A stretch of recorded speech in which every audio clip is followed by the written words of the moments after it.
This podcast is brought to you by Mogul Squared Media. We create the content, you create the lifestyle. So what's up, man? Coolin', man. You know what I want to hear, right? What you want to hear? Baby!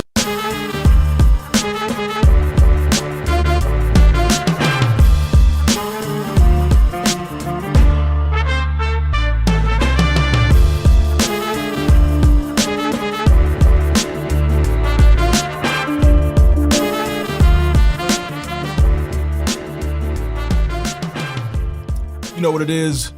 Back in the building, Buffet Boys. It's your boy Eb, the Salvadoran Sensation. And of course, as always with me is my main man, 100 Grand. And I'm going to skip all the monikers today because we want to get right into this. It's my main man, Vic. What's poppin', Vic? Yo, what's going on, man? You know, man, they say it's me. But yo, today we got a special guest. We have a legend in the building, an entrepreneur, a philanthropist, an author, Mr. Freeway Ricky Ross. How you doing, sir? What up, y'all? Man, it is a pleasure to meet you in the flesh. And we definitely want to say thank you for taking the time and sitting with us and just telling us your story and everything that's going on. How you doing today? I'm good. I'm glad y'all reach out, man, because you know, it's so much, you know, that's going on and doing so many things, and it's like the major media just like shine you if you ain't in that circle of, if you ain't playing the game the way they want you to play, they kind of like just overlook you. So, you know, I'm just thankful that, you know, guys like you all been putting the podcast together and the internet radios and everything. And that's allowed me to really continue to not being relevant, because I don't really care about being relevant. You know what I'm saying? That's some showbiz BS, and I don't really care about the showbiz BS, but just so that people can know what's really going on, man, because, you know, as Donald Trump say, the fake news. That's one thing that we can actually agree on, is the fake news. Yeah, man, I agree with him on that part. Me and him disagree on so many other things, but hey, we do agree on the fake news, you know, that our news media is not really what it's supposed to be, you know. It's just amazing, man, of how we have allowed people to really dictate, you know, what we should look like. What should we watch? What should we listen to? What should we watch? What we should listen to? You know, I mean, you know, when I listen to the radio all the time, and when the stuff first broke out with Harvey Weinstein, and they were like, well, this was the guy that dictated what beauty was in Hollywood. And I said, well, if he dictated what beauty was in Hollywood, he was dictating what beauty is all over the country and the world. You know what I'm saying? Because all of our people have a tendency to want to imitate Hollywood and what they see on TV. And, you know, and it's just so scary. I got 2 babies right now, man, and it's like really scary because how young they're being influenced with things outside of themselves and not really getting to know them and their community and having love for themselves and their community. You know, they just love all this outside stuff that we've been told is important. And, well, now more than ever with the social media and, you know, being such an influential part of most people's lives, you know, the Facebook, the Instagrams, all that, it's really hard to make sure they stay on the right track and make sure the influence that you have is more important than the influence the outsides have. Exactly. And you know, we fighting against that, man. And you know, I'm just glad that, you know, guys like you putting this together so that we can also we need to collaborate. We need to all get together and reach out, and it's branching off. You gotta get together and bring your own news. Well, the independent media is like the most important right now, because even, you know, whether you're right or left, they put such a slant on it that it's hard to know exactly what the actual news is. Not enough people actually listen to both sides and make their own conclusions. They allow themselves to be told what to believe. No doubt. And there's and later on, I definitely want to dive in to specifically news outlets and the LA Times and what they did to somebody was trying to help you out, Gary Webb, and how they slanted and how they no put doubt, how no they put doubt. out their Man, own that story. was tragic, you know what I'm saying, in itself, you know. But that's just another example, man. Yeah. Here you is, you take one of the greatest writers of all time, and he can't get a job because he told the story the way, even if the story was totally false. Yeah. You know what I'm saying? But he's a reporter, and he's supposed to report it the way he saw it. Right. You know what I'm saying? Yeah. So for somebody to see it the way they believe it is and write it the way they thought it was, and then you crucify them because they go against something that everybody believed was real. Yeah. I mean, that's what media is supposed to be about. That's what news is supposed to be about. We're supposed to be showing the people the things that nobody saw, you know, that nobody knew was happening, and talk about the community and the way it really is, the way it really not the picture is. that they're painting on the news. Man, Yeah, absolutely. And it was tragic what happened to Gary, you know, and we lost a great, not just a great journalist, but just a great person, in general, and you know, they did the movie "Kill the Messenger," which I was glad that they were able to portray his life in some light. Yeah. But I don't believe that it was enough done, you know, to show the accomplishments and the love that he had for humanity. You know, Gary was a true rebel for the cause, man. Absolutely. Yeah. So I wanted to, first of all, you know, before I want to get into your life and kind of let everyone know the real deal. Let's do it, man. I'm with it. However you want to do it. I want to first let everyone know that we talking to the real Rick Ross. This is the true, no doubt. true Ain't life, no real raw. Yeah, no we're not talking in about Leonard, Robert, whatever his name is. This is the real deal. Yeah, man. This is the true to life, man. So you were born in Texas, right? So you I was initially born in from Texas. Yep. Moved out here. Mom moved out here. I was about 3 when I moved to LA. So I'm South Central all the way. Yeah, man. I see that. Straight South Central. And I know in the book, you know, you actually liked it in Texas right? Because you had your brother, your mom. I didn't want to move to California. You know, Yeah. I mean, but it's almost like people in general. You know, like people can be really hurting and not knowing that it's something better. Right. Yeah. You know, that you could do better with your life. So you get so fixed in a way. And you know, the way I live is I analyze everything. You know, I want to know how did it get here, who made it, who said it, why did he say it. You know, I just don't take anything for face value anymore. You know, I've been duped and hoodwinked so many times that I'm like, why is it like that? So, you know, I love Texas, you know, when I was a kid, you know, and I thought, this is the whole world, man. This is how everybody lives, you know, and this, but once I got to California and I started to see, oh man, what I thought wasn't what it was. So, you know, and to say that is, one of the reasons that I do what I do, you know, why I go around and I talk to young people to let them know not to get your mind locked in on one specific thing and thinking that that's all it is. Yeah. Or Don't be a victim of the circumstance. don't be a victim of the circumstance. Don't let your community dictate to you who you are because, the hood might be dirty, but only a rose can grow out of dirt. You know, you got to have dirt in order for the rose to grow. So just because we're in bad situations, don't let those situations dictate to us who we are because Or who you can be. who you can be. Your potential. Yeah, absolutely. And so you moved out to LA and, you know, as I was reading your book, and by the way, it's an amazing book. You know, you gotta go pick this up. Man, Freeway thank Rick you, Ross, The thank you. Untold Autobiography. It's an amazing book. Thank you, man. I wrote that book for people to open me up, you know what I'm saying? Absolutely. And get to know me. And also, not even just want to open myself up, but I wanted to open up the whole drug business. Yeah. You know, You gotta let them know the game. And I this is how it wanted to works. let them know, you know, like, hey, if you're thinking about going into drugs, this is what you're getting into. Yeah. This is what is going to be the outcome.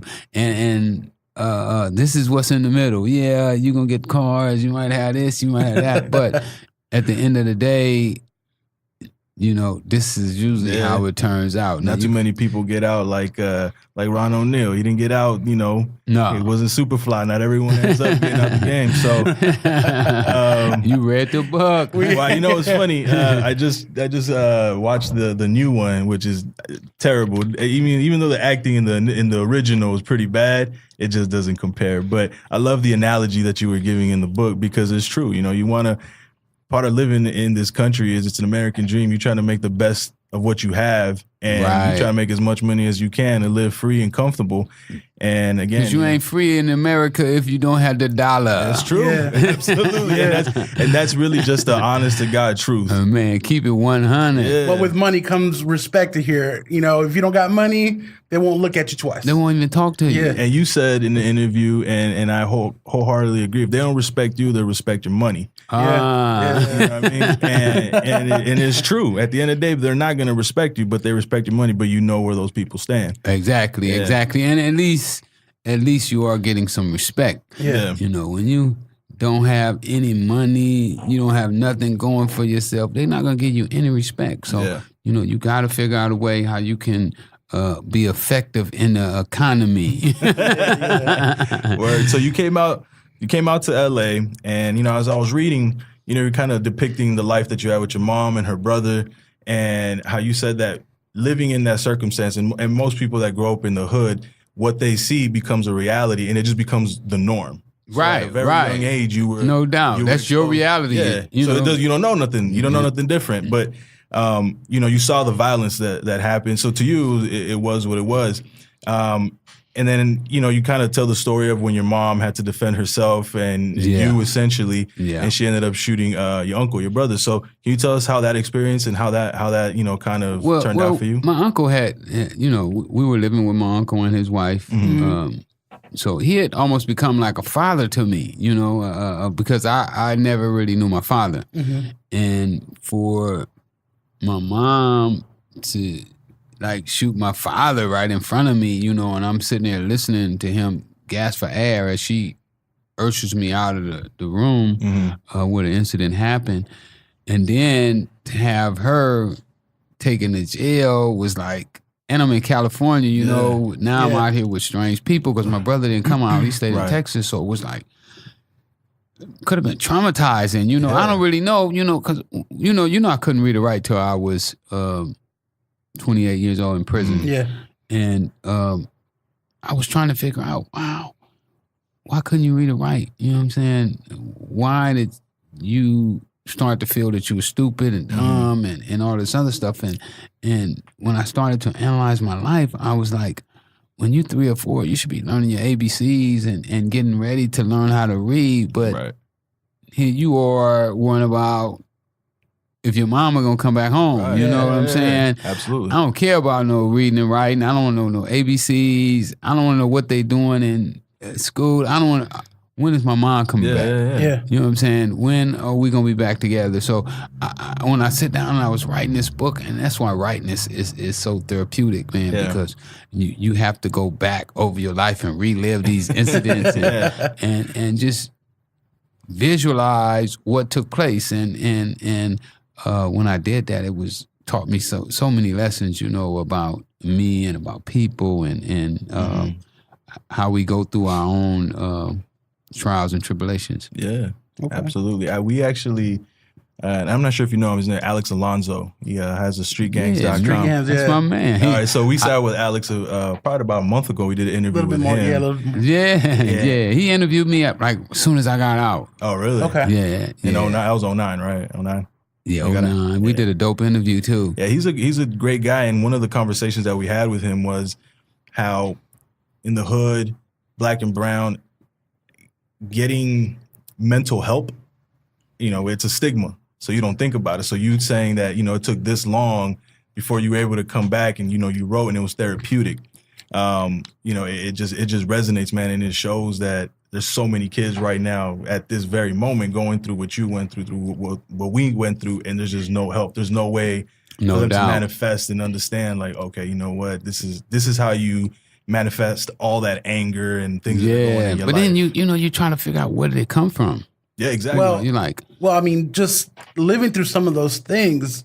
I mean, this term gets not used appropriately in those terms, but PTSD is very real when you man. see, Come on, man. you know, people getting shot in the streets. come on, I man. can't sit with my back to any door. The last book I wrote was called Post-Traumatic Slave Syndrome. Okay. Really? Yeah.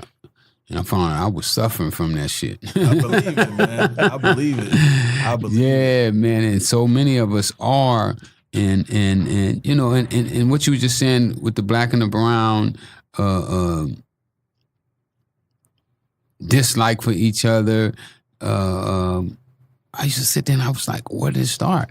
Yeah. Yeah. Who was the initiators? You know, and then what was they thinking about when they started it? You know, what took place for them to start disliking each other, you know, and then feed that to The rest of it. thousands and thousands of other people who had nothing to do with that situation, who wasn't there, who don't even know what the conversation was about, you know. absolutely. And it could have been about as little as a soup, Yeah. Yeah. you know, because it more than likely it started from jail, Yeah. you know. And I seen dudes in jail fight over a microwave, I believe it. a football game, you know what I'm saying? Cigarettes, anything. A pack of cigarettes, a stamp, you know, or who was next in line. Mm-hmm. And then so many thousands and thousands of other people had to suffer from this one incident, you know. And I went to prison, I was illiterate, but I didn't come out that way. Before I got out of prison, I read over 300 books. And, Wow. Wow. I read books and it talked about people who took habits from their grandparents Mm-hmm. and never asked their grandparents why they did it. Yeah, this is what you're taught. You just was taught, and then they started to take those habits and make them their own. Mm-hmm. And so many times that's what happens with human beings. We take habits, good or bad, and we just make them our own. It's interesting because, you know, as you were a young kid and then you transition into middle school, which always kind of just trying to understand it always kind of boggled my mind. So I had this question: like, you grew up in a concentrated area full of just Crips and Hoovers, to be specifically. No doubt. You know, and most people, if you grow up in that environment, most likely you're gonna get put on, right? So how were you able, and what actually caused you to not actually say, you know what, I'm not gonna go that road? You know, I wanted to be a Crip when I was about 11 years old. I thought that I would be a Crip. Yeah. You know, I thought it was something to do, you know, but I got lucky. I started playing tennis, and I fell in love with tennis. And by the time I was old enough to join a gang, I had formed a different personality of what I thought about gangs, you know. And then it was like, well, I grew up with him. Me and him used to go to elementary school together. I got to fight him because he wears red. You know what I'm saying? No, I don't think so. You know, and I held my ground. You know, I was old enough to, you know, when I came back from tennis, when everybody found out I couldn't read or write no longer, I was 18 years old, and I was a man. Yeah. And I wasn't gonna let no kid or no man acting like a kid dictate to me what I should do and how I should do it, and I refused to participate in nonsense. Yeah, and you know what? I think that's a true testament to you, because a lot of people just fall in that without even, you know, doesn't take much. They get pressured and it just kind of is what it is. And so you went to Dorsey, right? And that's where you kind of started playing tennis, and you had that love to, that's where it kind of grew from, right? Yeah. I fell in love with tennis. Well, you know what? I was always looking for a way to make some money. Yeah, and you know what? You mentioned that because I think one of the first ventures that you had was buying the meal ticket and then flipping them at Dorsey. Oh, that was later. I had cut grass before that. I used to hustle bottles. I used to get my guys when we were like 12 and 13 and organized car washes. So I always been an entrepreneur. I just didn't know the word for it. But I always wanted to do that, and for some reason I've always had an ability to organize people, to get people to cooperate with each other, to socialize, network. Network. I've always had that. And I don't know where it came from. And to me, I'd be like, why everybody can't do that? Why they don't see the benefit in cooperation? Yeah. You know what I'm saying?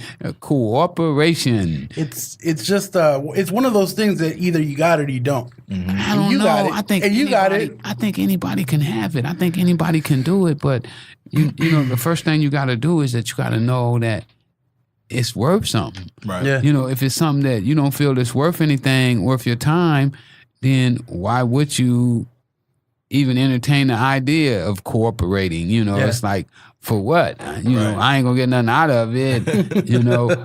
Most people, they looking for instant gratification. How can I get some money right now? How can I benefit today? And if it's not that way, then they don't want to participate. Well, just that alone, that goes kind of back to what I read in your book. You kind of, I don't want to say work for free, but you work to learn. I've been working for free for 9 years. Since I've been out of prison, I've been working for free. But prior to you actually getting into the actual, Ready Rock game. No doubt. You know what I'm saying? No doubt. You were from what I heard, or because I listened to it on Audible, because I got to make moves, got to do things, got to keep moving. It's all good. Just get the information. It don't matter how you get it. Just get it. It was clear that you were always thinking, like, if I can learn it, then I could do it for myself. Absolutely. And that's a different kind of thinking. That's a definitely entrepreneur, really big time thinking. No doubt. Well, you jumping ahead of the game. I am. I'm skipping ahead a little bit, but I thought it kind of like. No, you good. When I'm just saying the way you just announce it, you kind of like allowing yourself to leap the business. Because say for instance, if you go into say for instance right now, if I hear people always talking about I want a job. If I want a job, I just go to the supermarket and start sweeping the floors. Start pushing the carts around. And the first thing the manager might say, well, you know what, Rick, we don't need no workers right now, but we're going to give you a bag of chips, you know what I'm saying, because you're hungry, and a bottle of water. And then he going to see me again, I'm sweeping the parking lot, then I'm washing the windows, and pretty soon he going to say, man, you know what, somebody just quit. I'm going to give you his job because you here. You the first one here every day. You the last one to leave. And basically what you're doing is you're paying your dues. Mm-hmm. Yeah. So often we don't want to pay dues. We want to go straight to the top. We want to be the boss and we don't know nothing. Listen, why should somebody pay you when you don't know nothing? Yeah. Let's go out and learn what it is that we have to do. And I guarantee you'll leapfrog the game. Yeah. Absolutely. So after you tennis is out, right? You back home trying to figure out what you're gonna do. Lost. Yeah. Can you tell us a little confused? Can you tell us a little about how you started getting into the car business? You started getting into opening up your own shop, and how that started. When I came back to the hood, all of the homies, that's what we call ourselves homies, they were low riding. Yeah. Low riding. Some smoked PCP, some smoked angel dust, and all of them was just by smoking marijuana. So when I come back to the hood, I hadn't been hanging with my partners, who I grew up with in elementary, junior, high school with. I hadn't been hanging with them. I dedicated myself to becoming a tennis pro. And they didn't want to be a tennis pro. That was the furthest thing from their mind. Tennis, they used to laugh at me. So when I come back, it was like a new world. Mm-hmm. You know what I'm saying? Smoking weed and all this other stuff. So low riding. And so I started going to the street races with them. Okay. And going to the street races, I'm seeing the chicks. And I'm like, yeah. Chicks? Oh my goodness. And what I found out is that the chicks like the cars. Yeah. You know, it wasn't necessarily the dude that they like, it was the car they like. That's what you had. So I say, man, I gotta get me one of them. Both of them, the chick and the car, right? Oh, you were thinking you got to get one before the other, right? Yeah, get the car Get first. the car first. Yeah, you get the car, then you gonna get the chick. You know what Scarface said. Yeah. First you get the money, then you get the power. And then you ain't got to worry about the chicks. They gonna chase It'll you. come to you. So that was my thinking, man. And so when I get to the street races, I'm like, wow. And then I'm like, how these guys paying for these cars? So me being myself, man, I start going around the dudes with the cars, asking questions. Hey, man, how much that paint job cost? How much them wheels cost? Where you work at?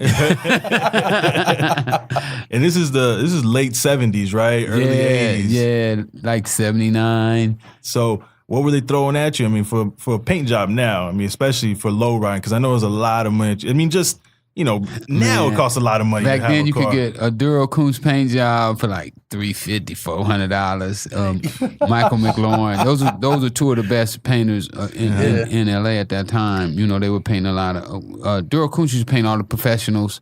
I don't know if you ever heard of professionals, but they was a pretty big car club at the time. And Mike used to paint Watch Life and those guys' cars. So you go out there, you start seeing all these dudes, and you're like, shit, how do I get? How y'all getting this? How you get that car? How you go up and down? I'm asking all the cause I'm green. I'm totally green. I've been really sheltered for like 7 years. Matter of fact, man, my best friend in elementary and junior high school just got out of prison. Like 2 months ago, he came to my house. I haven't saw him in like 40 years. Shout out to him. Fuck. 44 years or something. He went to prison when we were like, well, we had separated after the ninth grade. So I think he may have been in prison even when we went to the ninth grade. Damn. Man. Wow. My dude did like 35 years, man. And I don't even know what crime he committed, but he was a gangbanger. Yeah. It was, he could have been anything. Could have been anything, shooting, killing, robbery, but these are dudes that I was hanging with, even when they executed Tookie and I was in federal prison with a life sentence and I was starting to write my book, I thought about how lucky I was because I used to look up to Tookie. Yeah. And it was a time that if Tookie would have came and said, Rick, come on, let's ride, I would have rode. Yeah. You know what I'm saying? So I thought about how lucky I was that somebody put a tennis racket in my hand at a young age and gave me the opportunity to where I would be old enough to where I could actually think to decide, from stupidity to making logical decisions. Yeah, so that kind of helped you out, right? Kind of saved your life in no way. Oh my goodness, yes, man. Tennis was a blessing to me because I probably would have been if I would have gangbanged like I sold drugs, I'd have been woo wee. Oh my goodness. Well, they probably wouldn't. The penitentiary wouldn't have been big enough. You know what I'm saying? It'd have been like, man, bury him up under the penitentiary. So I was fortunate that I got old enough to say, you know what. I'm gonna make money out of this thing. Yeah. And then even after that, after I started making money, that I had the wherewith to a lot of times pass violence up when other people thought it was necessary. Right. But by me being a critical thinker, I was able to say, you know what? Nah, we ain't killing him. He needs killing, but we ain't killing him. We'll let somebody else kill him. So you finally, you start talking to these people like, yo, how are you getting this bread? How are you getting this money to get these cars? So what were some of the things that they were throwing out and how? Stealing cars, man. Okay. Selling PCP. Mm-hmm. That was the hustle of the day. So I didn't get, with the guys who were doing the PCP, but the guys who were stealing cars, they took me in. You know what I'm saying? They started letting me drive cars for them when they go steal them, start them up. They would drive them, and next thing you know, I done learned how to start them up. And I'm driving them still too, but basically just learning the whole business. And then I'm going with them when they drop the parts off to the body shops. And next thing you know, my two boys who Dirty Benny and Jumpin' Jake go to jail. And here I am. I'm like, wow, my dude's in jail. And then I got all of my little homies, you know, who all looked up to me, and they ain't doing nothing, you know, trying to low ride, but they ain't really low ride because they don't have no bread. So I went to them and I was like, man, I know how to steal the cars. I know where to sell all the parts at. I got the whole game. And they was like, we in. So you took over the shop, right? I took over their business. Okay. You know, and then even when they came home, they started working with me. There you go. So I got my own shop, you know, at 18 years old, I had my own chop shop. And ran it for a few months until the police raided it. You know, it's funny and then, you know, as you said, they raided it, and when they raided it, you were in the actual shop, right? You guys took off. Yeah, I was in there stripping cars. We had like Getting seven. ready. We had like 7 cars. Doing work. Cutting them up. It's crazy, you know. When I started having money, I had to pay them people for their cars because even though I beat the case, but the people still sued me. The insurance company. Their insurance, The yeah, insurance had still to be came for insurance, you. Yeah. Yeah, they still sued me for the cars. And, Oh, shit. And I had to pay for those cars when I came up. You know, Yeah. It's And you know, it was interesting because I was reading, and this was again early 80s, late 70s, right? right.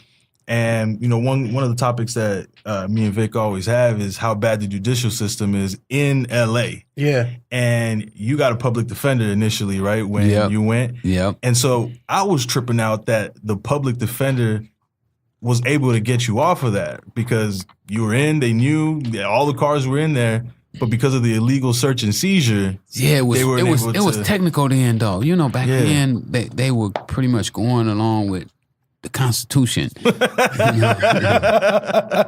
Illegal search and seizure. You know, when they started the drug war, they threw legal search and seizure out the window. You know, like yeah, because those don't apply to black and brown. no, Constitution doesn't. not right now, especially not with the feds. You know, they said they don't even knock on the door no more, man. They just go bust to in. busting in. So at that time we still had a little constitution, you know, where they were still, judges were still holding up like, oh, you didn't get a search warrant to go in the house. No. Dismissed. Case closed, you know. Now it'd be like, oh, well, he didn't get a search warrant, but he had proper cause because he believed something was going on. And, you know, the law clearly says that a cop's not supposed to come into your house or your business without proper cause. But He smelled marijuana in the air. You know? yeah, that's right. When they search your car and seize it. It was a roach on there. Looked like a roach. Yeah. So we pulled them over. Yeah. Yeah. So you get out, right? You go back. Do you go right back to the chop shop? No, I couldn't. I was on bail. I got out on bail. I didn't beat my case first. I was out on bail, and then I was kind of stuck. Like, I can't do nothing to make no money, and I kind of got hooked on that little money. You know, Yeah. I was probably making like $300 a day. You know, doing that. So that ain't bad money In back the 70s. Yeah, and especially, you know, you're talking about an 18, 19-year-old kid who ain't never had nothing. So I was kind of messed up. And then my boy had went to jail for burglary, so he was locked up. And my man Mike come by one day. No, he called me, and I go over to his house, and that's when he introduced me to cocaine for the first time. Okay. And this was straight just powder at the time. This is all. So what made you want to say, you know what, because cocaine wasn't really a big thing. It wasn't in South Central LA. No, in it any wasn't part of big. it in LA in the hood. Maybe Westwood. But Yeah. but Brentwood. I saw Superfly. I saw Superfly, so I wanted to be Superfly, So man. you were like, yo, if Priest can do it, I can do it. Man, I didn't know if I could do it as good as Priest did it, but So what made you? So once you saw that, what made you just say, you know what, I can bring this into the hood and make it something. I can make it pop. well, you know when and I'm thinking, right? I'm thinking about all the things that I've been through. You know, playing tennis. We played in the city championship game. We had to go through the back door, LA Tennis Club. You know, so I'm like, man, these people ain't never wanted us to have none of the good stuff. You know what I'm saying? So it's probably like going through the back door. So one year we all agreed, the whole team agreed that we're gonna walk through the front door. We just bogart our way in, you know what I'm saying? They're gonna have to throw us out. So we just bogarted through the front door, and when I got a hold of cocaine, I felt the same way. Like, man, I'm bogarting my way in, man, and I'm gonna be doing this for not only myself, but for the whole hood. And that's the way that I went at it. Okay. You were gonna bring like a high quality, something that you thought was high quality and wasn't meant for you. Exactly. That's exactly what I was thinking when I got involved. I never thought about addicts, being sprung out. Because at the time there was nobody sprung out. You know what I'm saying? Cocaine, it was a rich drug. It was what the entertainers was. And when I first started, my customers was lawyers, doctors, guys who worked out at Todd Shipyard. They were making in the 80s $1,000 a week, and postmen, and it wasn't the normal everyday customer. All the guys who came to see me was driving Cadillacs, and they was rolling. So it really threw me for kind of like a loop, because it didn't appear to be what it really was. Mm. So your buddy Mike, he kind of introduced you to it. But it wasn't until you met, not even that you met, but you went back and spoke to your high school, was it your shop teacher? Yeah, Mr. Fisher. So he actually put you on to the Nicaraguan, to the first Nicaraguan connection I made at his house, and it just went from there, from one to the next. Mr. Fisher was using, so he wasn't a businessman, He didn't have making money on his mind. So that connection was wasted on him. He was wasting the connection, absolutely. Yeah. Absolutely. And the connection was tired of him, and he probably owed him money, and so he probably was paying them by bringing me and them together. Mm-hmm. Like people would do that if they got a debt. They'll say, "Oh, well, you know what? I owe you, but this is my client. Yeah. You and him do business, and that'll take care of my debt. We'll make it up on the back end." Exactly, exactly. So something like that took place, I believe. So, but he kind of put you onto the actual game itself, right? And how it worked, and how just what to look out for. No, he just basically, his main thing that he did was gave me the connection. Mm. I learned as I went. Step by step. This person would teach me that. One person taught me how to cook it up. Another person taught me how they would steal from you. One taught me don't go out at night with no shoes on, getting in the car, and then if somebody walk up on you with a woman, don't stop and talk to them. They threw a pistol in my face. Oh, shit. Told me to get in the car.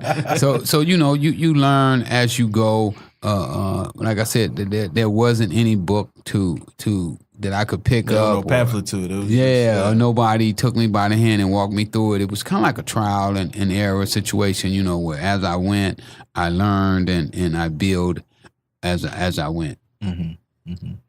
So this connection that you made, was this first connection Blandone, the Danilo Blandone connection? My first connection was with a guy named Henry. And then Ivan came in. Ivan just passed last year. Matter of fact, rest in peace. He had got paralyzed. He got shot, right? By his wife. He got shot by his wife. And that was my man. Ivan stayed true to the game. He was a trooper all the way, man. Even in his dying bed, he was like, "Man, I'm gonna kill Danilo." He was paralyzed from the waist, from the neck down, and he was like, "Man, I will kill him." Yeah. How dare him do that? And, he was just a trooper, man. And I had mad love for Ivan. It was sad that he had got paralyzed. And you don't meet too many people like that, because that's one of the biggest things to me is just reading your life and interviews and just knowing about you just before, books and before the internet, and just knowing the name. You were always a stand-up dude. Straight up. You gotta be, man. I mean, if you don't stand for something, you'll fall for anything. Yeah. And so it's to me, it was like, it fucked me up when I'm thinking like, yo, man, Rick seems like such a stand-up dude. How did he how did he maneuver in a world full of people that at some point they're gonna turn on you? Because if it's not gonna be, it'll never be me, it's gonna be him. Right. And as the old adage, there's no honor amongst thieves. And Yeah, you were around, people that stole, sold drugs, killed, so gangbang, everything. Yeah. So how were you able to kind of maneuver and still wrap your head, like how were you able to do that? Well, I never really got caught up in the money situation. I made a lot of money. Don't get me twisted. But money wasn't my main objective. I found out later on that I had other objectives into. When I first started, I wanted to get that paint job on that low ride. Be straight up with you. But what wound up happening is that I got so good that the best two painters in the city worked in my body shop. Oh shit.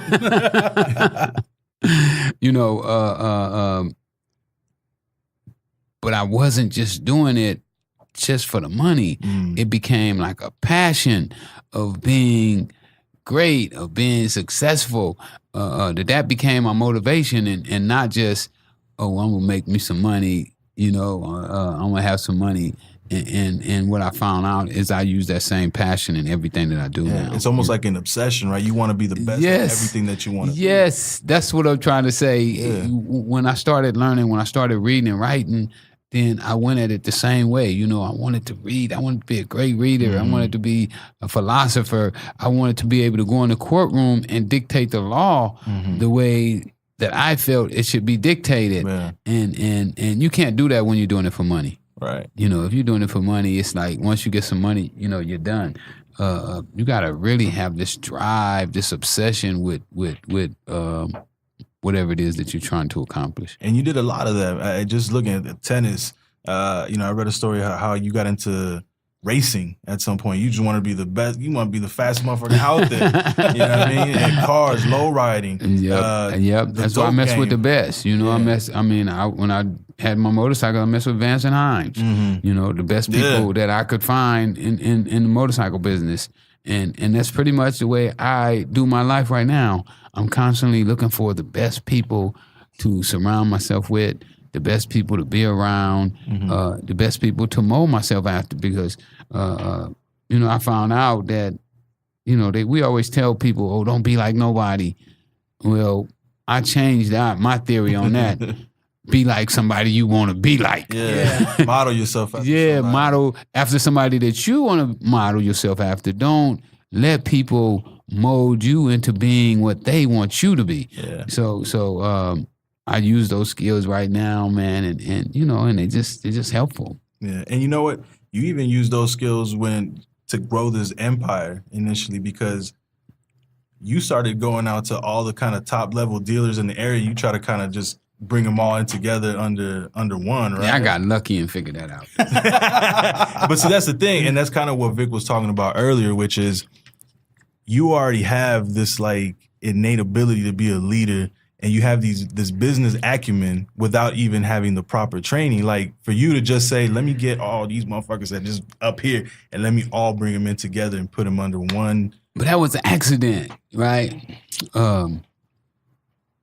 Honcho, he didn't like me putting his name in the book either. He called me about it when the book came out. But I asked him when we was in prison, I was like, hey, man, I'm writing my book. I'm going to change your name to something else. And he was like, no, put my name in there, homie. Let him know. Yeah, so I don't know if you know who Honcho is, but, he was one of those lowriders when I first started. And we was having a party one night, and we had some words with him, and I had my pistol on me, so I pulled my pistol. I'm like, man, we ain't fighting you, man, because he's a big old dude. And I said, man, we ain't fighting you, man. So he's like, oh, y'all pulled a pistol on me? So he come back with the whole Watts. They was Grape Street down, man. It was purple everywhere, right? So nothing happened that night, and the next time I see him, I'm at the skating ring. It's all in the book, so when you get the book, you'll see. And he got a couple guys with him. Matter of fact, one of his cousins, Chubb, me and Chubb wound up being really, really tight later on in life. Chubb got killed after he got out doing 20 years. He got killed at the halfway house. Damn. But anyway, we at the skating ring. I'm thinking I'm gonna get beat down. I ain't got no pistol with me. I done got caught in the back of the skating ring at the snack bar, and here 4 dudes walk in, and I'm like, I know they'll do whatever he tell them to do, So I was terrified. But anyway, they didn't whoop me, and he started smiling like, "Oh, little homie, I heard you doing real good for yourself." I said, "I am." Doing okay for myself. And guess what? Come by the house tomorrow. I got something for you. So he came by, and I threw him a little something, and he just started gelling, and I was like, "Damn, well, you know Big Puddin', and you know Tyree, and you know this one, and you know that one. Why not go holler at them too?" And that's really how that started, man. It was just like a stroke of luck that I discovered it. You were just like, let me get this dude, let me get this dude. Yes, after that. If you could sell weed, you could sell cocaine. If you could sell PCP, Sherm stick, or whatever it is that you got, you could sell this too. And just reading that again, whether it was by sheer luck or just you yourself putting that out there, you were able to get all these people together under essentially one roof, right? And just say, the Freeway Boys. Well, the good thing is that I was able to see after it took place, because sometimes, things can take place in our lives and we don't even recognize it. We don't see the opportunity or the negative effect that it's having on us. And what we wind up doing is keep repeating over and over again and not getting the results that we're looking for. So I was glad that I was able to recognize that. And I'm glad now that I recognize opportunities that I get right now and I capitalize on them. Right. Okay. So at this point, when you're forming this empire, you must be, to be able to get all these people under one roof, you must be dealing in lots of weight at this point, right? To be able to supply that much. Yeah. Well, we started small. At one time, an ounce of cocaine in LA was like a humongous amount. At one time, believe it or not, man, you used to could make close to $9,000 off an ounce of cocaine. Jesus. That's how expensive it was. The war on drug was a failure. Yeah. It went from... Is a failure. Yeah, it Continuing. went from making $9,000 off of an ounce to now you can buy an ounce for $300, So that's a testament of that it's more prevalent than it ever was. And I'll go by, if you're going by report cards, you got to say, well, your report card, you're failing on your report card. Because you haven't dried it up. It's still plentiful. It's still cheap. So you didn't do your job. But yeah. So, what the other thing is, obviously you kind of start building this empire and you start kind of talking about these dirty cops in LA, not necessarily the LAPD, but more specifically the Sheriff's Department, right? Can you talk a little bit about that? How they were just on you? Oh yeah, man. Well, when you start picking up that money, you start picking up the garbage too. So anyway, I guess first time I heard about it was these cops have been planting drugs and stealing money from my people, right? And I go talk to my lawyer, and I'm like, man, they just keep planting drugs on my people. My people ain't have no drugs in that house. And the lawyer's like, how do you know he didn't have any drugs in there? You don't know. These cops are good cops. They're not gonna be. I said, man, they ain't no good cops. I'm telling you. They planted drugs in my girl house. I know she ain't had no drugs at her house. I ain't never took no drugs. They were saying I brought the drugs in. I'm like, I ain't never took no drugs. I won't bring drugs in her house for. Yeah. So he said, oh, well, if you believe they crooked, you ought to hire an investigator. I said, hire an investigator? Good idea. And that's what I did. I hired an investigator. And that's really probably one of the reasons that I'm on the street right now today. Wow. Because had they went with everything those cops said, I would be buried in jail right now. So I hired an investigator named, I think his name was Frenchie. and I spent quite a bit of money, having Frenchie go around. He followed the cops everywhere he went. And one day he called me up. He said, hey, those cops are named the Freeway Task Force. And I was like, what? The Freeway Task Force? Wow. He said, yeah, they was assembled to get you. To get me. Because, even though, I'm moving $1 million, $3 million a day sometimes, but I still don't know how big I am. Yeah. I don't know. Because I got this little tight-knit circle, of guys that that I deal with, and that's all I deal with. You know, I really didn't go outside to the clubs and hang out with the girls and everybody, and you know, and taking the pictures and You all got that your head stuff. down pushing work. Yeah. So I'm like, don't nobody know me until I go to jail, and then I'm in jail, and these guys are sitting in the cell, and they talking about me, and I'm like, they talking about me, and I'm sitting right here, and they don't even know who I am, but they telling people that they've been to my house. So it was like crazy. And then I started to understand the magnitude of what I did and how big I got. Yeah, and that was kind of one of the things that also kind of helped you get out of jail because they didn't know what you really looked like or who you were, right? Yeah, well, see, these cops got so zealous, I guess. I think that's the correct word, where they couldn't wait. You know, they couldn't do their homework. They wanted me right now. I want him right now. They were doing whatever it took. And what they didn't realize is that you wasn't going to catch me with any drugs because I wasn't handling drugs anymore. You know, all I probably did, the most I probably did was like would meet with my guys and tell them what was supposed to take place, and then I would call them and say, "Hey, I need 50,000. I need 100,000. Bring it over here," and they would just bring me the money. So while they were trying to catch me with drugs, they were going about it the wrong way. What they needed to do was do a real thorough investigation, and they may have came up with the evidence that they needed. But by them not doing that, they started to plant the drugs and fabricate evidence, and you know, a lie is a lie, and eventually It's gonna come out. It's gonna come out that it was a lie. And with Frenchie, you know, on their heels, you know, Frenchie was on their heels, man. We wound up getting like 150 guys got let out of prison behind those guys. The Rampart was a fallout from that the Freeway Task Force. Wow. Yeah, those were guys who didn't get indicted. that On the freeway, continued to they continued. They took the recipe. Shit. They took the recipe and went to other places. Holy Wow. shit, yeah. Yeah, yeah. Wow. So you know, the Freeway Task Force, like 35 cops got laid off the job, and a couple went to prison. You know, And then some civil of the rights remnants violation, stayed. Yeah. and stealing, and lying on search warrants, and Beating and shooting for no reason. And, you know, one of the stories. been shot at. Yeah, I know. Been shot at. And one of the stories you tell was that you got out because I guess they tried to plant some drugs on you, saying that you had like a key or a couple keys on you somehow and a pistol. And the judge was basically like, "You mean to tell me that the biggest drug kingpin in LA was just rolling around with a key?" That was a good one there. It was 2 keys. No, what happened, he said, I wasn't even coming to South Central that much anymore. Yeah.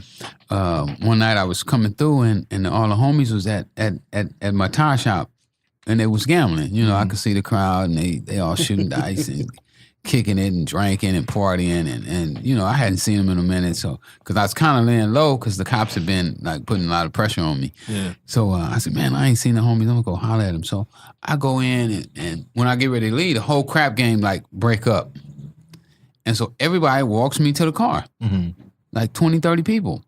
So when the cop testifies that he sees all of these people walking with me to the car, he also testifies that even though I'm with all these people, I'm the one carrying the gun and the drugs. And so the judge is like, now he's riding with 2 dudes, Yeah. and neither one of these are his underlings, and neither one of them were carrying a gun and the drugs. He had the gun and the drug. And the judge told him, say, go ahead, continue.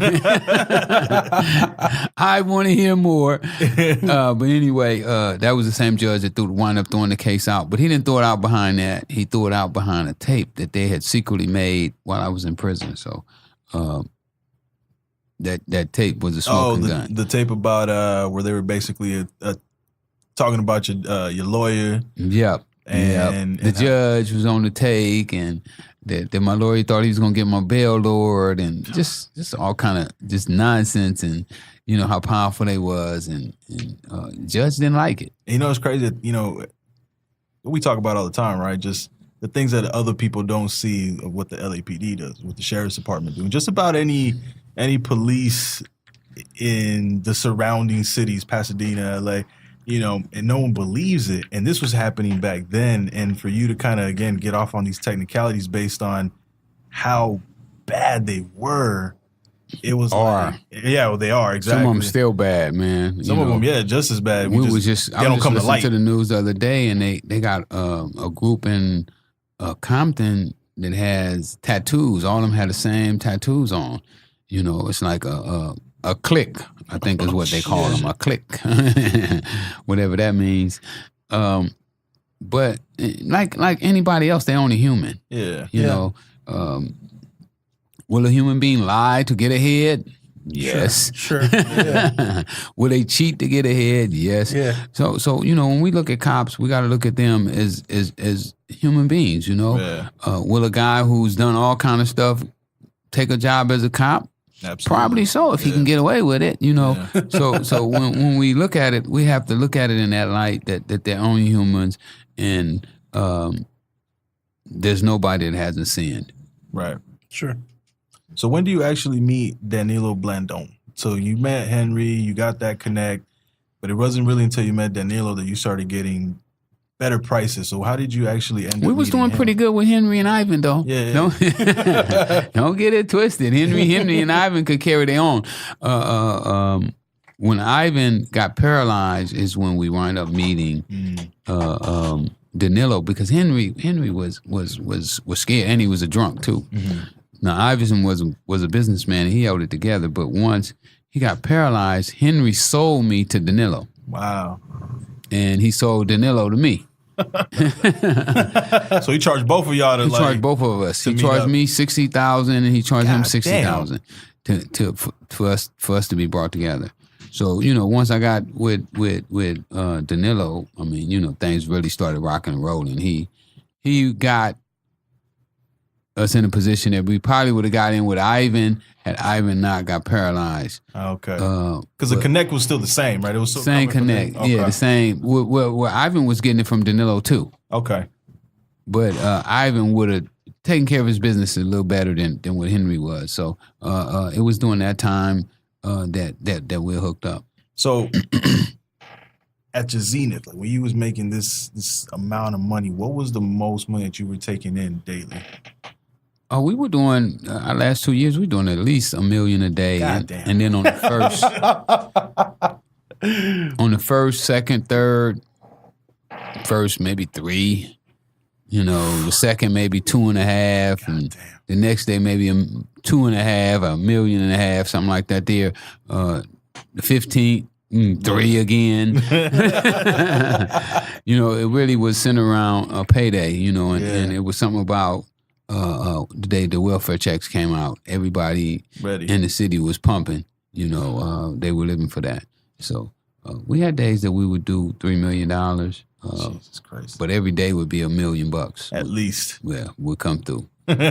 So one of the questions that I had been thinking, looking at interviews, looking at your book, there's conflicting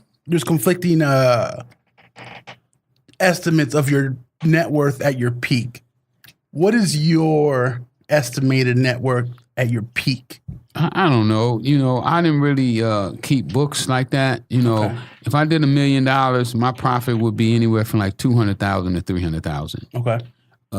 What they do, the prosecutor and all of them, they calculate every dime that you made, and they don't count the re-up money and none of that.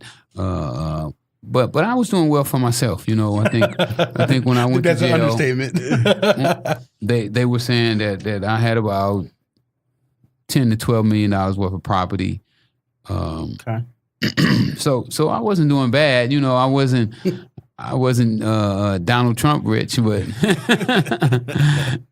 I didn't have the schooling, you know. I didn't have anybody to actually teach me what, you know, other people were doing with their money.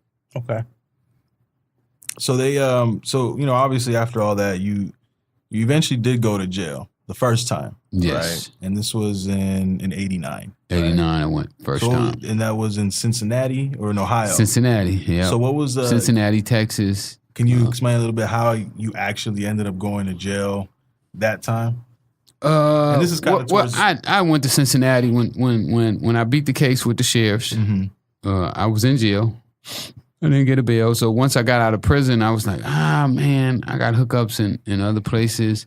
Why don't I just go there and chill out, you know? And it would be better if I'm there, even if they give more time, to go to jail for something you did than to be in L.A. and go to jail for something you had nothing to do with, just because somebody said it. So I went down there, and then eventually I set up shop and did real good down there. I used to make in Cincinnati. I made more money in Cincinnati than per kilo than I ever made before. Wow. Anywhere. I was getting kilos here for 10, 9, 5, and I would take them there and get 40, 45 for them. So the profit margin was crazy. And I was doing like $40,000 every day, right there. So that was like 40,000 free dollars. It wasn't like 40,000 that you had to go re-up with, every day. When I was doing $1 million here a day, I was re-upping every day. Mm-hmm. But this was like 40,000 where I could take 25, 30 keys down there, and it might take me 2 weeks to get rid of them, but the money was mine. Yeah. Pretty much at the end of the week. So that's how I wound up going to jail in Cincinnati. Okay. For doing in Texas and St. Louis and the rest of them, I was doing the same thing in all of them. So that's how I wound up getting caught up. So you went there, then you went to Texas, you did a bid in Texas, right? And then you ended up testifying against the police, right? The sheriff's department, and that's essentially what kind of reduced your sentence to get back out. It did. This was in 94, I believe, 94, 92, something like that. I think they went to trial in 92 or 93. Right. Not positive. But you end up getting out, and obviously you try to get away from the game. You're just like, I'm gonna go straight. I'm gonna do what I gotta do. I studied the record business a little bit, and me and Harry were cellies when they started Death Row. So I kind of had an idea of getting into the record business, and that was my plan. And I discovered the Alcoholics when I was in prison. So I felt that I could get into the music business and really make a splash, and I also knew Otis Smith, who found Nita Baker, and Dick Griffey from Solar Records, and so I had some contacts already in the industry. So I was planning on going that route, and I had a theater over on Crenshaw and Adams. I bought that. It was one of the things that they allowed me to keep. So I felt I could make a splash into the music industry. Yeah. But then Danilo came and he was wearing a wire, and phone calls was being monitored and the whole 9 yards, and that's when I caught my second case. So that's essentially what landed you in for life. For life, essentially, right? This dude that you had been kind of dealing with. We was cool. That was my man. And he was again obviously doing that to reduce his sentence, right? Mm-hmm. So you end up going to jail in 96. Right, 96? No, 95. I was only out 6 months. Oh. So you go back, and how long were you actually in, because you were down in San Diego, right? Well, I caught the case in San Diego. And so they kept you out there. Well, they kept me there for a few years, fighting the case. But once you finish the case, then they send you off to the penitentiary. Right. I left San Diego and I went to Lompoc. Okay. One thing that you mentioned was that you kind of feel that they purposely wanted to arrest you in San Diego? Oh, absolutely. Because they couldn't have won my case. My lawyer didn't think. We had a shot at winning the case in San Diego. I almost won my case. The jury really didn't like the cops coming to me, dangling drugs in my face. Like, come on. Come on. 18,000. It's like entrapment almost. 12,000. $9,000. And that was the break. I mean, we had everybody got a breaking point. Yeah. And I was struggling when I got out. My theater was in foreclosure. I was trying to save it, and I was like, $9,000. You know what I could do with that? And kilos are going for 18 in LA. Ooh wee. Yeah. So I wound up biting and wound up going to prison. So that's kind of where, in prison, that's kind of where you started teaching yourself how to read, right? Yeah. Read and write. Can you talk a little bit about that?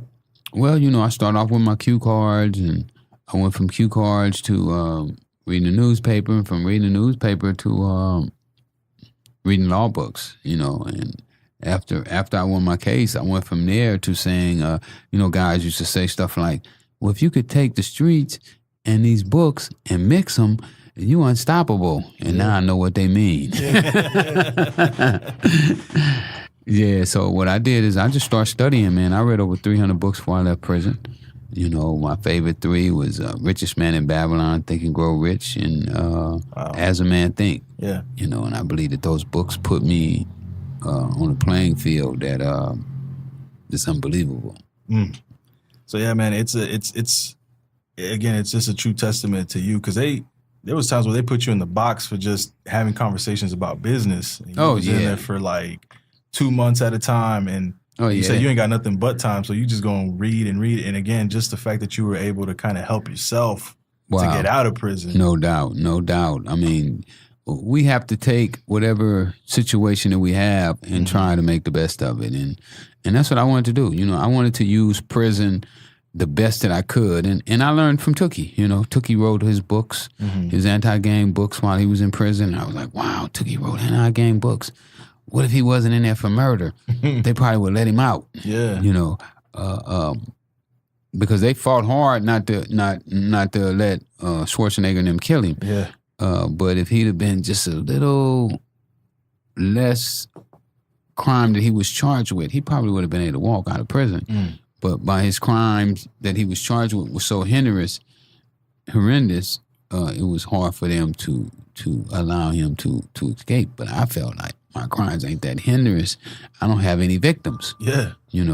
Because they consider selling drugs a victimless crime, meaning that nobody's going to come in the court and say, oh, well, I'm the guy that Rick Ross put the gun in my face and pulled the trigger and tried to shoot my face off. Yeah. Well, with drugs, they know it's a crime of 2 consenting people agreed to commit this crime, and nobody's going to tell on the other one. Right. So Rick, just I kind of want to get in your mindset when you get the life sentence, right? And you're sitting in jail, you're trying to better yourself. Was there ever a moment, because you seem like a pretty driven person, was there ever a moment where you kind of accepted that as your fate? That Never. The bars were never your home forever? Never. Okay. I was going to escape. Okay. One way or the other, it was going to be. Yeah, I wasn't going to do life in prison. I did keep my realistic expectation intact, knowing that it was possible that I may never get out. Yeah.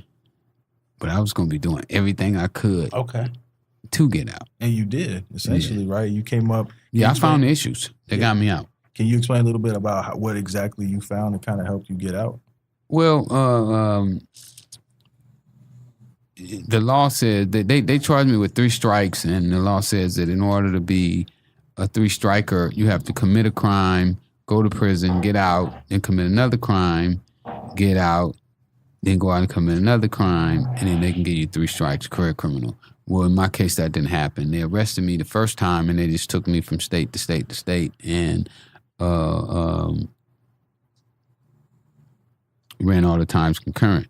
Oh, wow. So those weren't considered 3 strikes at all. They were all considered 1 strike because I'd never been released from prison. I went to prison one time and I came out with 3 convictions, but they weren't separate arrests. So knowing that, when you finally kind of figured that out, how did you, can you explain that feeling of like? Oh, it felt relief. But even with that, you're still not 100% sure you're going home, even though you found the law, because your fate is still in the hands of like three judges, 3 judges on the Ninth Circuit Court of Appeals. It wasn't until the day that I was on the phone and I heard the penitentiary go up in a roar, and it was on the radio that I won my appeal. That I really felt like, wow, you did it, you made it, you're going home. So, and then even once you win that, you still have like doubts, because when you're in the penitentiary, you could get killed any day. Yeah, sure. There's people in there get killed. Like I knew a guy came in there for a violation, had like 3 months, and he got killed. Damn. So you could lose your life inside the penitentiary at any time. Yeah, but you were so well respected I'm assuming that it wasn't even like. I don't care if you well respected. You get out of line. You disrespect somebody, you gonna get it. You know, who cares? Because you well respected. You just disrespected somebody, so you supposed to knew better than disrespecting. And you don't even got to disrespect. They just got to feel like they got disrespected. Yeah, you ain't even got to be. You know, like the dude who I was telling you who got killed. He turned the TV. The guy told him, "Say, don't turn that TV no more. Damn. At 12 o'clock, that TV better be on this channel." And it wasn't. And the next time he came in, it wasn't on the channel. He didn't even talk to him. He just hit him in the head with the mop ringer. God damn. Yeah. Gave him a lesson, you know what I'm saying? Everybody in the penitentiary got a lesson. You know, at this time, his stories is on. He gonna be watching his stories. So one of the things that comes to mind when I was listening to your book was after all these trials, you got lawyers, you have public defender. Did you always go with a public defender? I had a lawyer. So this is where this question comes in. What was the total amount that you spent on your defense in your Throughout my career, yeah. my guys and everything. I spent more attorney money on other people than on myself. Oh, wow. Yeah. I probably spent a couple million, maybe $2-3 million on attorney fees. Wow. For everybody. And not count bail. Wow. Bail was crazy too, you know, because they were putting these exonerated bails on us because they knew I was going to make them. Well, because they wanted to make sure that this war on drugs was effective and deterrent to the communities. No you know? doubt, no doubt. So they would put these bails up on us, and it would be crazy. Oh, wow. So, you know, I've been looking at a lot of the interviews that you have with people, and I came across one particular interview. You actually interviewed with Alex Jones from InfoWars. Yeah, Alex that's my man. You know, when I was in prison, Alex tried to look out for me. You know, tried to come to the prison and see me, and Alex is a cool dude. I like Alex, man. You know, he sent for me to come to Houston. When I got out, I interviewed on the show, and I have a lot of respect for Alex. What he's done. He started his podcast in a little attic, you know, and now, you know, I've been to a lot of studios, and his studio looked like Fox Studio and CNN and all the rest of the big boys. I mean, Alex has really did well for himself. As good as you get, pretty much. Yes. Okay. Well, you know, I think he's the biggest person on the internet. Yeah, I think he's the biggest independent news source right now. No, he's even bigger than CNN. Oh, really? On the internet. Okay.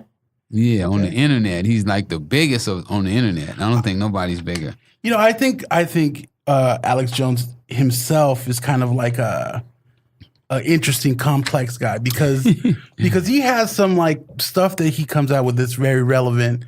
Yet sometimes he comes out with some real outlandish stuff. That's, he'll go out there. You know, Alex go out there. I mean, but you know, that's part of being who you are. Yeah. You know, okay, so what? You don't agree with my view on this, you know, and that's your right, you know. But he has a right to venture out there, you know, to charter uncharted waters. No, but he's my man. I don't care. You know, he treats me well. You know, he respects me, and I respect him, and I don't have anything but good things to say about Alex. That's cool. That's awesome. You know, just like I said earlier, you know, you have this high business acumen, even though it wasn't necessarily it wasn't taught to you. You kind of just learned it, you know, on the fly. Do you think if your circumstances and your situations were a little different, do you think we'd be talking to Rick Ross, the Fortune 500 business owner? No doubt. You're going to do that anyway. Mm-hmm. I'm going to be a Fortune 500. Yeah, absolutely. You know, that's my goal now, is to show people that I can accomplish any goal that I want to. That I can go as far as I want to go with this. Mm-hmm. You know, legitimate business is a little harder than it was in the drug business because in the drug business there's no ceilings and there's no color. You know, drug dealers don't have a color. They sell their drugs to anybody. One color, buys. green. Green. Yeah. with these other businesses, they have barriers, or we don't want to sell to you because we already have distributors in that area. So when you're up against those things, they kind of hinder you. But I'm breaking those down now, man. Right now, I'm working on the Millionaires Club. My goal is to take 250 people and make millionaires out of them. I'm doing credit repair right now. I'm selling cars. I'm doing real estate. The movie's financed, so you guys are gonna be seeing the movie soon. Working on a reality show called Street Bosses, where I'll be showing street bosses who are just getting out of prison, how to get their life back on track. I'm working on that. What else I'm working on, man? Oh, my clothing line. Just hooked up with the guy who used to own American Apparel, so we're finna put out some new shirts and sweatsuits. What else I'm doing? I don't know, man. You're doing a lot. You got your hand in everything. I'm too busy. Yeah. Does anybody need a job? Come holler. They can take one of mine. You know what I'm saying? And that's just, again, a true testament to just being a hustler and just being somebody that's gonna make it no matter what situation you've been put in. Yes. And I see. And that studying too, though. That studying helped, man. Reading them 300 books definitely gave me an upper hand, on most people, on how I look at life and business. One of my favorite books, he talks about making work your best friend, and I was able to adopt that theory, I love to work, I enjoy it, and it pays off. Yeah. And right now you're teaching, you're really big on financial literacy and teaching that to the kids. Right? Yes, and adults too. We all need financial literacy, especially here in America, man. We've been selling out, man. The deficit is crazy, with the trade deficit, and that's because we are not practicing economics the way that it should be practiced, My man say 10% of everything you earn is yours to keep, and it's sad that most people here in this country don't have anything to show for it. There was an article came out about a year ago that I was privileged of looking at, and they were saying that the average black woman doesn't have $3 in savings. Oh, shit. Wow. Oh yeah, they had another article came out about 3 months ago, and they said that within 20 years, blacks will be totally broke, and 10 years after that, Hispanics will be totally broke. And why do you think that is? Well, we don't understand economics. We don't understand that your money work harder than you, and you have to take your money and let your money do some work. If you just keep working for money, you're never going to get ahead. Word. Got to make your money work for you. Yes. And then one of the things I got from my president, I read 3 books on Donald Trump too before he was president. Oh, really? Yeah. And one of the things that he said in his book is that you can borrow 10 or 20 times more money than you can ever make. Yeah, I believe that. They'll put that out on credit for you. Yeah. They can give me the credit. I'll take it. Bring it to me. If you don't want the credit, give it to me and I'll pay you for it. Give me that line. So, and I know, and I'm not sure how you feel about this, but speaking about making money, monetizing, I've always wanted to ask you this question. I mean, at least when I thought of sitting, if I ever got to meet this dude, how does that feel? The True Life CB4. Oh, you know what I mean? I thought we was gonna get away with this one. The real deal, low cash. You know what I mean? For someone like that, you sued the man, right? You sued this dude. Yeah. And his labels. And the labels. And to this day, I'm still trying to figure out how the hell you don't come out on top with that, because it's clear as day. Well, it gets technical though, when they look at it and they're like, we're gonna take this money from these good white people. And that ain't gonna happen. And give it to this drug dealer. Yeah. $50 million, huh? But he a drug dealer too, apparently. No, he just pretending to be one. Yeah, he was a pretender. But that's kind of how the judge looked at it. Do we want to take $50 million from some good white people who went out and earned it? We don't even care where the ancestors got the money from. We don't want to get into that part of it. But do we want to take $50 million from these good white people and give it to this black drug dealer who just got out of prison for selling drugs? He's an admitted drug dealer. He will admit to you that he sold drugs. And now we want to give him $50 million? What's he going to do with it? Go sell drugs? It's all part of the whole. Yeah, so it was, the judge used to make cracks in the court. Oh, the rapper and the drug dealer. Oh, shit. So, it is what it is. I'm not mad. I'm over it. I wish him well in his career. Keep lying to the people. They're gonna keep buying it. You keep selling it to them. I think that's the tough thing is because, there's a lot of dudes out here that are perpetrating, right? And perpetrating about the drug game and feeding just lies to the youth. They even lie about the drugs that they're taking. They're not even taking the drugs. Yeah, the drinks that they drink too. And they don't really even drink them. So, for me, it's very difficult to see these people on TV portraying somebody that they're just, and it's not even that you think they might or might not be, but they're legitimately not that person. They're bogus. Well, that's kind of the difference that at least when you're rapping about something that you actually did, it's professing, it's not glorifying the events. It's storytelling. Whereas a rapper like this is glorifying what you had to go through, not just telling the story of what goes on, what you had to go through. And you have to be careful with that, with the glorifying and just telling a story, because it's deeper than that. Our kids look up to these guys. These have become our heroes. These are the Tookies of the day. These are the Freeway Rick of the day. So many of our kids, and not even just the kids, but grown people, are getting their information from rappers. So it's something that we all have to really be careful with. Absolutely, how we handling that. And just again to you and what you do, because you go around the schools and you talk to these kids and you let them know exactly what it is, how it can be. I'm gonna make them listen. Yeah, I'm gonna show them why they should listen. Because it's the truth. You can't. A real one can't fake it. At the end of the day. No.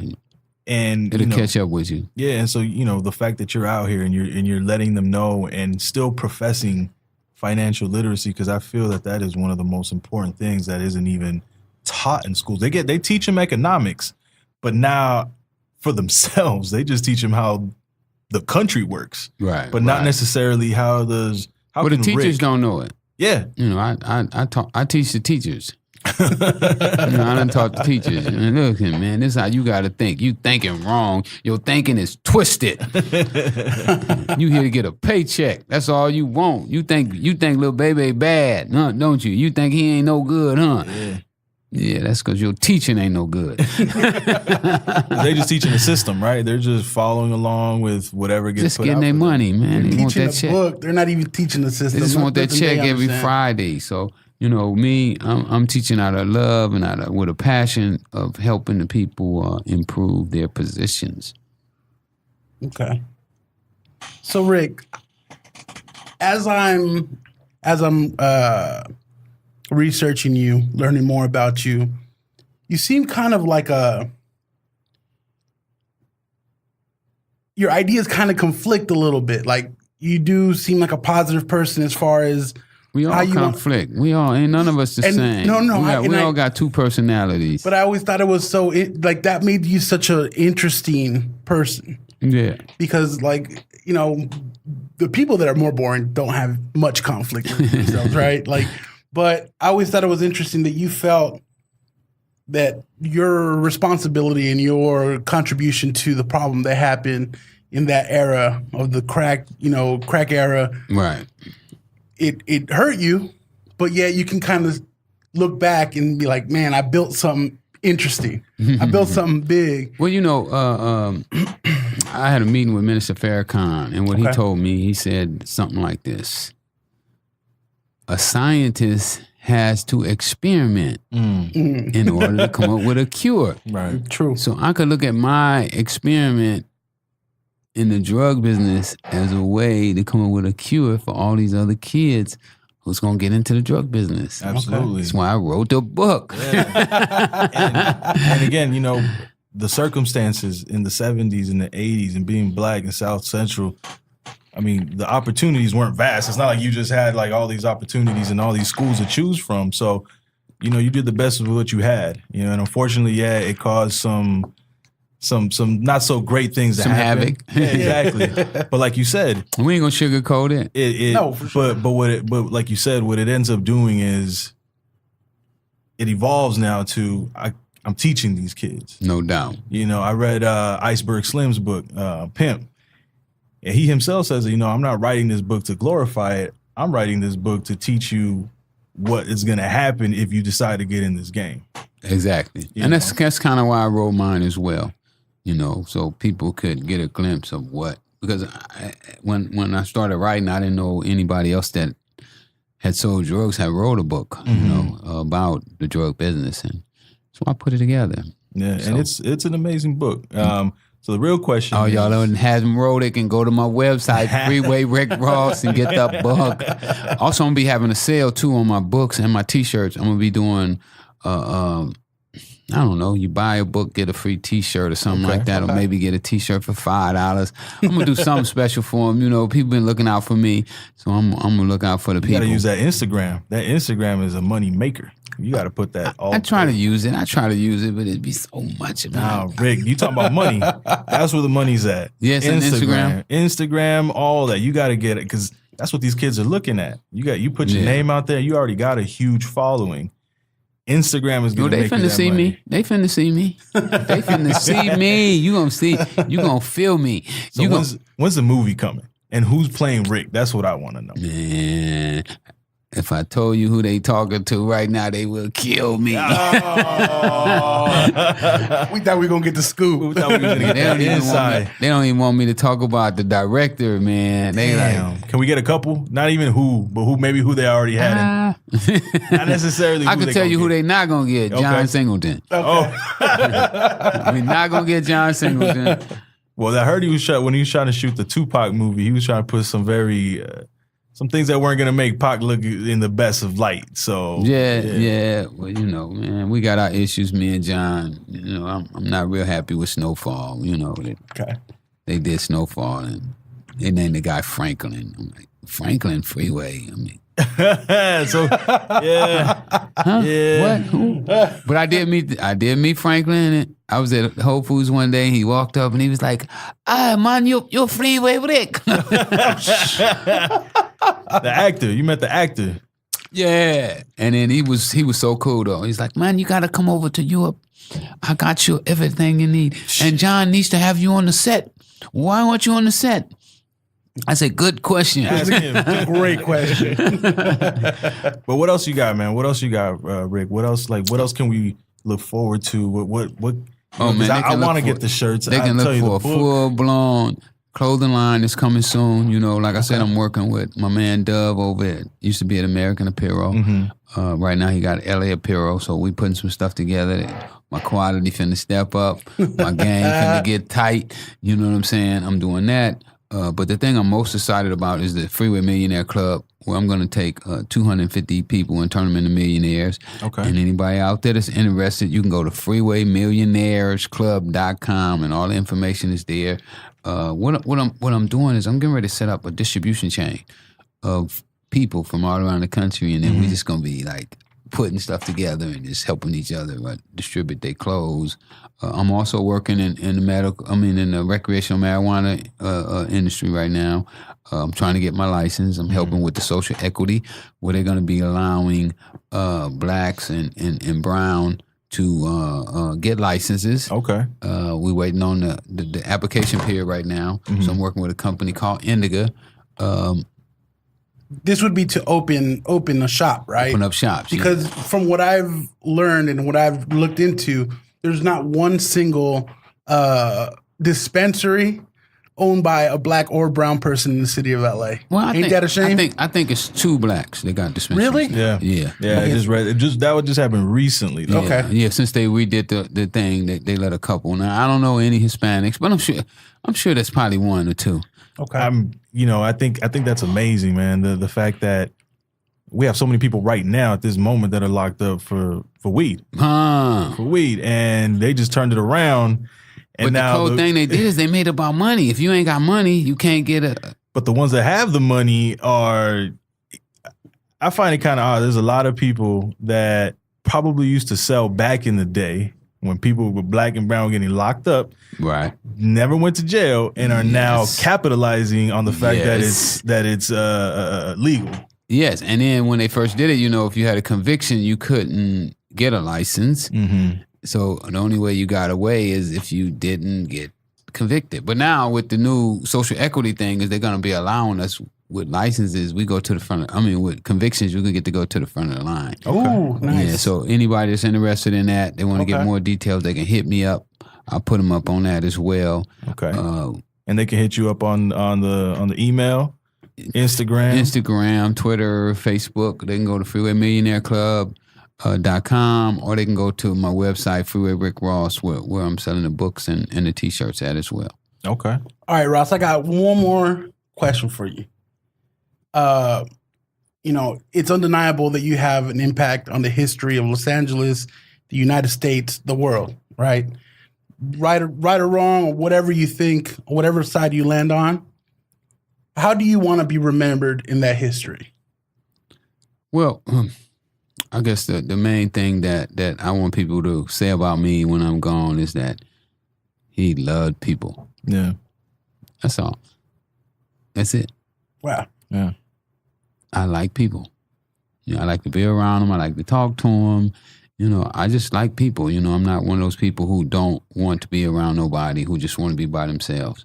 Yeah, and you could tell because, and just reading, you wanted to help everyone. Anybody that you could potentially help, anyone that was around, you were there for them in any way, shape, or form. You were trying to put everyone on, and you wanted to be around everybody. That's what I'm doing now. Putting everybody want to be on. If you don't want to be on, don't get on. Stay off the train. You don't want no money? That's what's fine. Up. That's what's I'll up. get your share too. But yeah, again, it's just you helped everyone, and you try to help as many people as you could.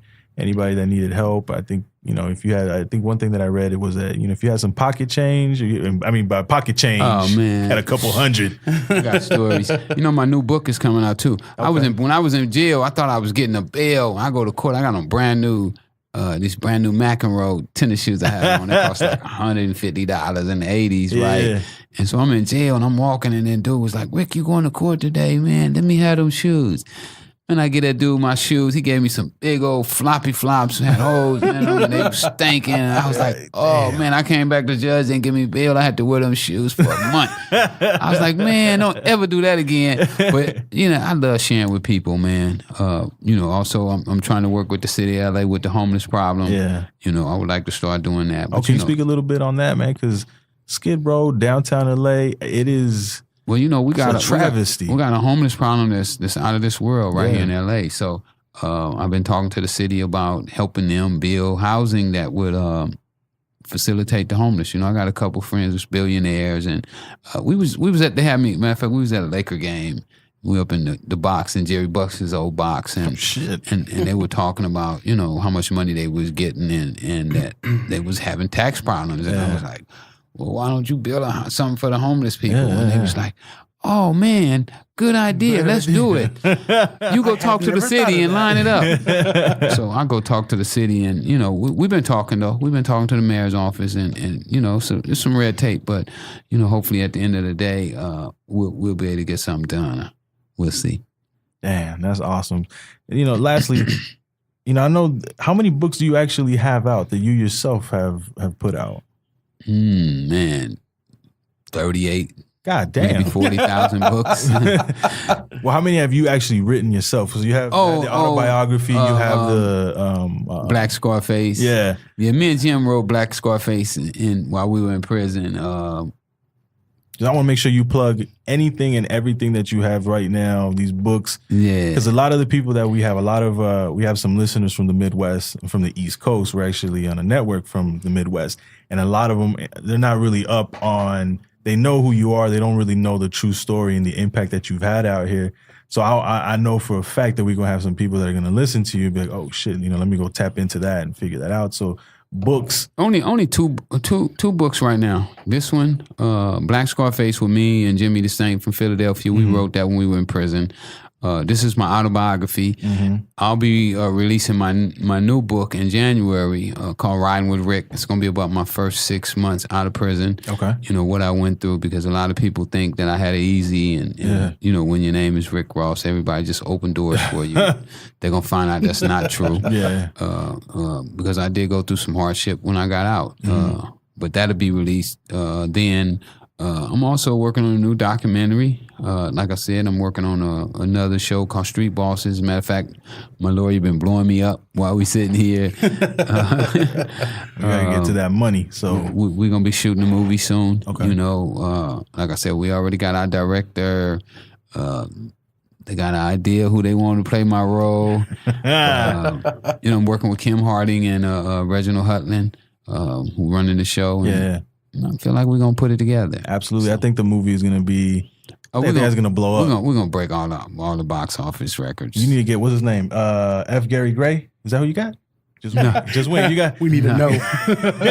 No, we breaking all records. We didn't get F. I talked to F before, but unfortunately we wasn't able to get him when it was crunch time. Yeah. But we independent, we don't have a studio behind us. That movie's gonna be so I get out to of go. this world. I get to go ching ching, ching every oh, dollar. Warner Brothers, y'all didn't get in. Ching ching. That's the best way to Universal, ching ching. Best way to do it. Yeah. So I'm excited right now. A lot of stuff going on. Like I said, hit me up, freewaymillionaireclub.com, or you can go to my website, freewayricross.com. Get your book, get your t-shirt, and holler at your boy. Peace. Word. Rick, man, I appreciate it. Thank you so much, man. Thanks, Rick. No doubt.